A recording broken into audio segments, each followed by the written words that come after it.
Science is Mikey Chen. When we think of dinosaurs and humans, we never associate them with each other because they supposedly belong to completely different time periods. Dinosaurs were prehistoric reptiles that appeared during the Middle to Late Triassic period of the Mesozoic era, which is around 230 million years ago. They were members of a subclass of reptiles that included birds and crocodiles and got their name from the ancient Greek word dinos, meaning terrible, and sauros, which means lizard or reptile. Dinosaurs first sparked people's curiosities in the 1820s when scientists found huge bones of an unknown reptile in the English countryside. Ever since then, dinosaurs have been favorites of children and adults, probably because they're extinct and can no longer eat us. Their sheer size and uniqueness have inspired many documentaries, movies, and stories alike.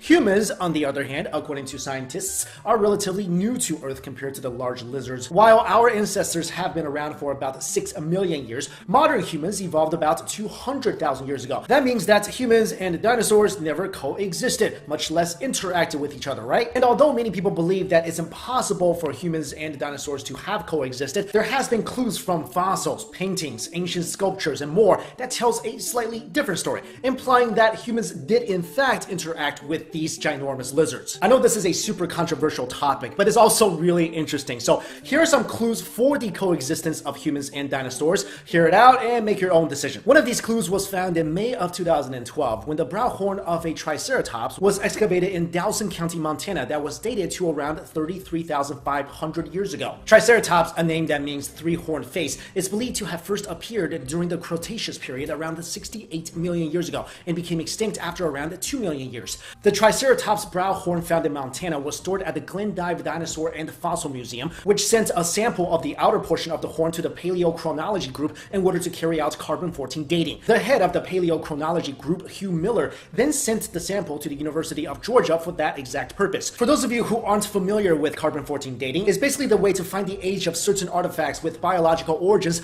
up to around 54,000 years old. Carbon-14 was never used to test dinosaur bones in the past because, like I mentioned, it's only reliable up to 55,000 years. But that's only because scientists thought that it was useless to test bones that belong to creatures that became extinct 65 million years ago. Because of this, methods such as radiometric dating of volcanic layers is typically used to test dinosaur bones, which yielded results that were more based on assumption. It became clear years ago that paleontologists were not just neglecting to test dinosaur bones for C14 content, but were refusing to. After the Triceratops brow horn sample was sent to the University of Georgia for C14 testing, it was divided at the lab into two fractions. One fraction yielded an age of 33,570 plus or minus 120 years, and the other an age of 41,010 plus or minus 220 years. The reason why they split the sample into two fractions was because it reduced the possibility for errors. The C14 test results that came out were not surprising to the Paleochronology group because they had carried out the test on dinosaur bones before. All of the results date back to thousands of years instead of millions of years. A model created by the group in 2003 showed that dinosaur bones had C14 that ranged from 22,000 to 39,000 years. Another discovery came in the form of soft tissue found in dinosaur fossils in March of 2005. According to paleontologist Mary Schwitzer, the soft tissue was discovered inside a 68 million-year-old T-Rex leg bone from Montana.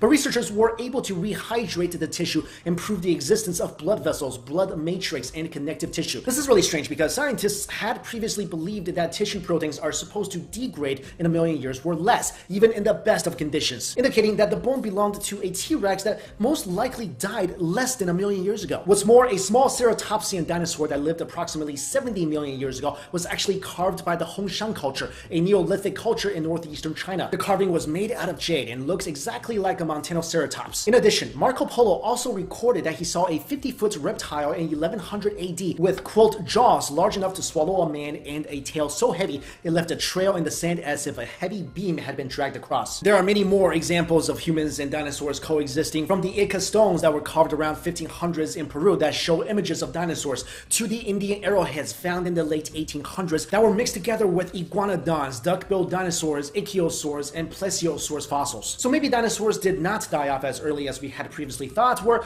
there may have been a few stragglers that made it through the extinction. So now let me defer the question to you guys. Do you believe that humans at one point coexisted with dinosaurs? Do you believe the Flintstones actually happened? Well, not to that extent, right? And if so, how did they not just eat us all? Thank you so much for watching this video. I'll see you later. Hey guys, hope you're having a great day. Thank you so much for watching Beyond the Science. It's Mikey Chen.